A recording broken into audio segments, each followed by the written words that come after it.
রাস্তায় যে কোনো অবস্থায় গাড়ি চালালে, বেপরোয়াভাবে গাড়ি চালালে শাস্তি অবধারিত। মদ্যপ অবস্থায় বা মাতাল হয়ে গাড়ি চালালে শাস্তি পেতে হবে। এ বিধান সড়ক এবং নৌপথ উভয় ক্ষেত্রেই প্রযোজ্য। মাতাল অবস্থায় গাড়ি চালালে কেন শাস্তি পেতে হবে না বলে কেউ যদি দাবি করতে চান, তবে বলতে হয় তিনি বা তারা এই আইন সম্পর্কে অজ্ঞ। মাতাল অবস্থায় গাড়ি চালানোর জন্য আমাদের দেশে তো বটেই, বিশ্বব্যাপী কঠিন শাস্তির বিধান আছে। মাতাল হয়ে গাড়ি চালানোর দায়ে গ্রেপ্তার হয়েছিলেন বিশ্বখ্যাতি মার্কিন সাঁতারু মাইকেল ফেলপস। আদালত তখন তাকে 1 বছরের জন্য সব ধরনের সাঁতারে অংশগ্রহণ থেকে স্থগিত থাকার নির্দেশ দিয়েছিলেন, যা জেল হিসেবেই গণ্য হয়েছিল এবং সঙ্গে ছিল 18 মাসের নজরদারি। কি আছে আইনে? মাদক গ্রহণ করে মাতাল হয়ে গাড়ি চালালে দায়ী ব্যক্তি মোটরযান আইন অনুযায়ী 3 মাস কারাদণ্ড অথবা 1000 টাকা জরিমানা অথবা উভয় দণ্ডে দণ্ডিত হতে পারেন। একই অপরাধ দ্বিতীয়বার করলে 2 বছরের কারাদণ্ড অথবা 1000 টাকা জরিমানা অথবা উভয় দণ্ডে দণ্ডিত হতে পারেন। সঙ্গে গাড়ি চালানোর লাইসেন্সও নির্দিষ্ট মেয়াদ পর্যন্ত স্থগিত থাকবে বেপরোয়াভাবে গাড়ি চালালে।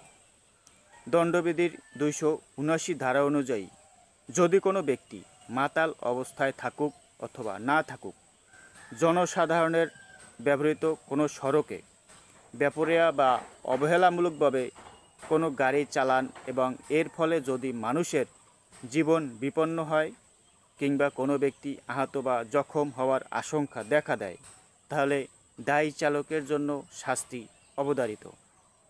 এ শাস্তির পরিমাণ হবে 3 বছর পর্যন্ত যে কোনো মেয়াদের সশ্রম বা বিনশ্রম কারাদণ্ড কিংবা সর্বনিম্ন 1 থেকে 5000 টাকা পর্যন্ত জরিমানা অথবা উভয় দণ্ড। দণ্ডবিধির 338 ক ধারা অনুযায়ী যদি কেউ বেপরোয়া বা অবহেলা করে জনপথে গাড়ি চালিয়ে কোনো ব্যক্তিকে গুরুতর আঘাত করেন, যার ফলে কোনো সে ব্যক্তিগণ নিরাপত্তা বিপন্ন হয়, তাহলে দায়ী ব্যক্তিকে 2 বছর পর্যন্ত জেল, জরিমানা কিংবা উভয় দণ্ডে দণ্ডিত হতে পারে।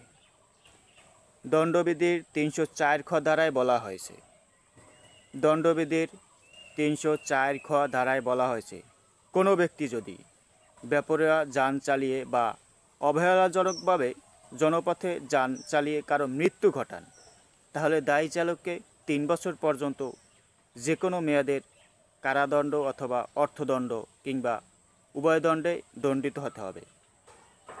মোটরযান আইন অনুযায়ী বেপরোয়া বা বিপজ্জনক গাড়ি চালানোর শাস্তি হচ্ছে 6 মাসের কারাদণ্ড বা 500 টাকা জরিমানা বা উভয় দণ্ড।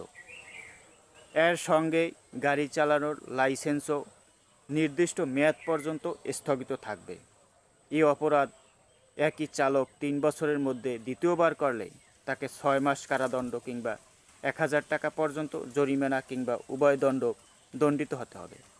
সঙ্গে গাড়ি চালানোর লাইসেন্সও 1 মাস পর্যন্ত স্থগিত থাকবে।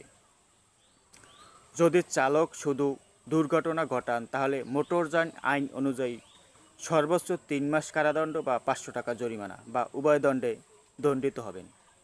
একই অপরাধ আগেও ঘটানো হয়েছে এটা প্রমাণিত হয়, তবে 6 মাস কারাদণ্ড অথবা 1000 টাকা জরিমানা বা উভয় দণ্ডে দণ্ডিত হবেন।